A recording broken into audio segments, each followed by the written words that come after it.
If you are a 90s kid, this little face probably brings back so many memories. Furby is back, and somehow he's even more interactive than the one we grew up with. So let's wake him up and see what's new. Hey, Furby. Furby just had weirdest dream. Furby was small, fuzzy creature with glowing ears and... Wait a minute!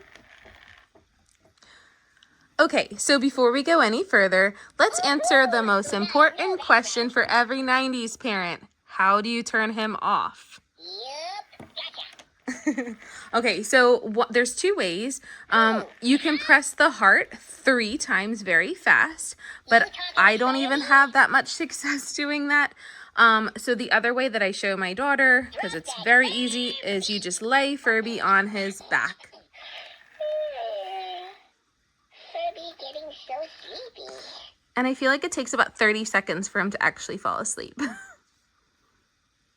aboard the Dreamtown Express. Furby, close eyes for just 1 second.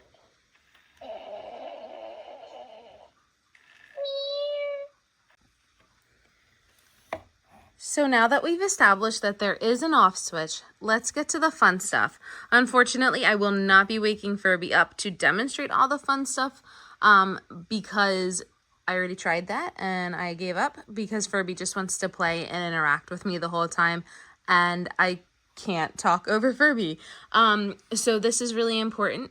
So again, to wake Furby up, you just press the heart up here and you say, hey, Furby. Whenever you want him to listen for any other command, that's what you have to do. Press the heart.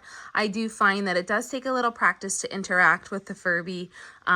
If it doesn't hear you right away, or you start talking when it's still processing the hey Furby piece, it might just say, oh, I didn't hear you, and the ears will sometimes like perk up or light up. The ears do move one at a time, sometimes both together, so you might see some of that a little bit.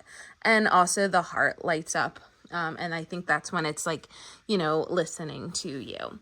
So one of the other interactions is a dance party. So you can say, hey Furby, dance party. And it will sing songs, dance, and react.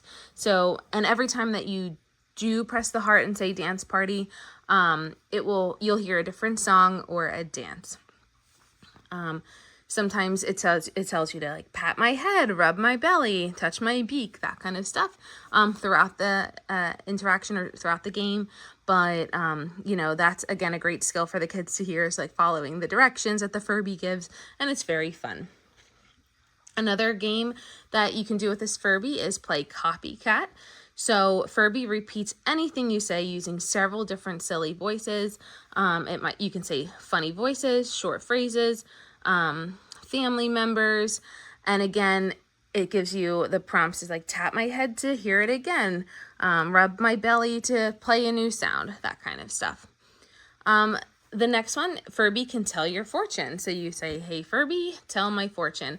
And examples of questions you could ask is, you know, will I have pizza tonight? Should we play outside? And anything else fun. Next, you can chill. So you can say, hey Furby, let's chill. So Furby will kind of lead the playmate in some breathing sounds, play calm sounds, give you some positive affirmations. And this is a surprisingly nice, quiet activity before bed. And again, you can put your Furby on its back, just like this, at bedtime. So that's nice. There's also a light show. So you can say, hey Furby, light show. And then for this one, I will pause and turn off the light so you can see.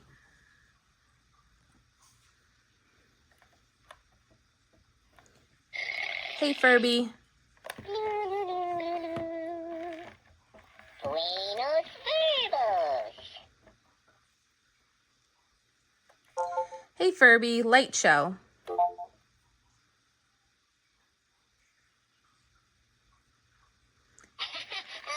Furby didn't hear anything.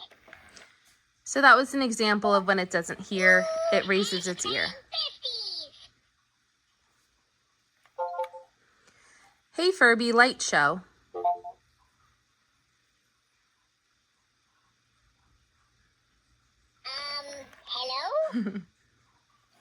Hey Furby, light show.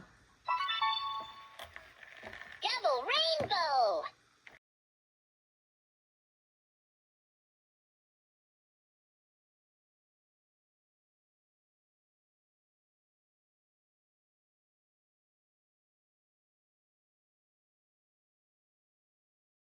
So if you are a 90s kid, this might be a little tutorial, the little tutorial you were waiting for.